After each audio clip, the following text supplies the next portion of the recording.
Hello everybody, we're going to talk today about how to teach your child how to do puzzles. This is for children who haven't had yet much success completing puzzles or are kind of stuck in a certain place.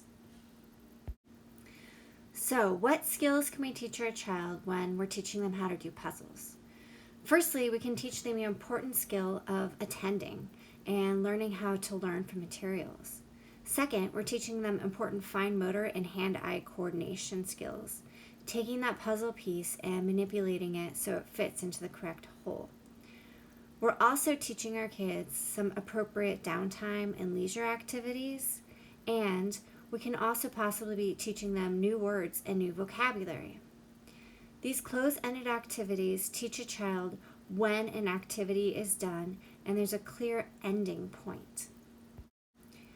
So a good starting place for our kids to work on are doing really simple puzzles that have very few edges and the pieces easily slide into.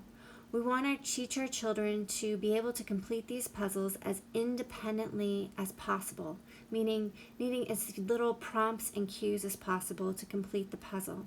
And once they get some momentum going with that, hopefully they'll learn this new skill and be able to apply it to more complex puzzles. Also, if your child has a special interest like Paw Patrol or numbers, this is a good place to introduce some of those different types of puzzles. You can see with this young boy, when he's starting to work on this puzzle, he's doing each piece individually and they're presented to him one at a time. Good. How about this one?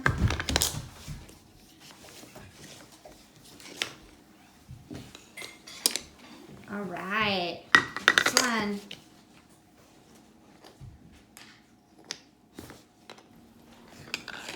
As he gains more skills with this type of puzzle, all pieces can be presented to him at one time so that the puzzle now becomes a 4-piece puzzle and there's more complexity and discrimination that must occur.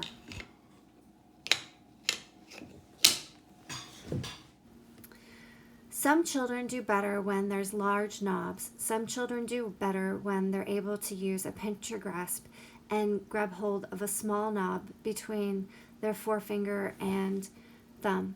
Some children do better when they have a large chunky piece that they're able to just slide into the hole.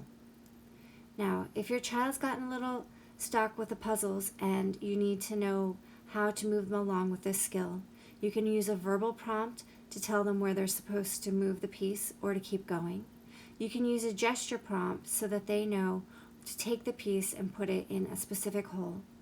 You can decrease the array so that there are fewer holes that are available for the child to be working on. This means that you already have 1 or 2 holes filled in. You can also present the piece so that the child just slides the piece into the hole.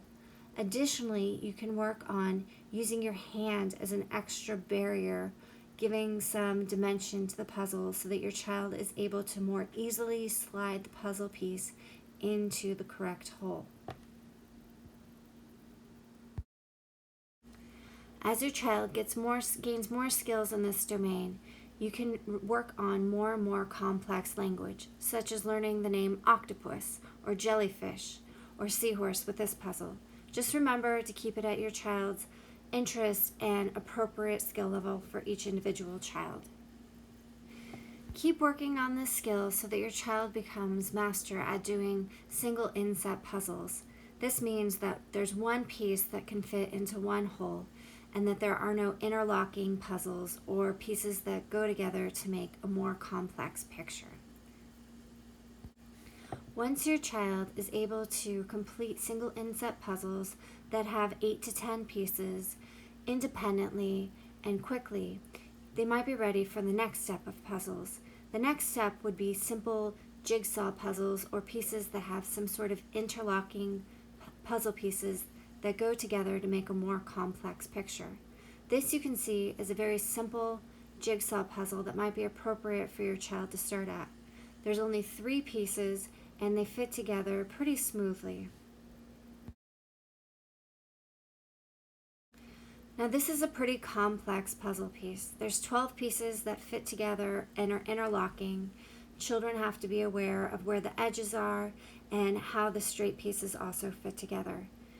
If your child has a lot of skills with some simple inset puzzles and has begun to do some jigsaw puzzles, they might be ready for you to introduce a more complex jigsaw puzzle like this kind. Just remember, each kid is going to progress at their own speed, and to have fun while you're learning this new skill.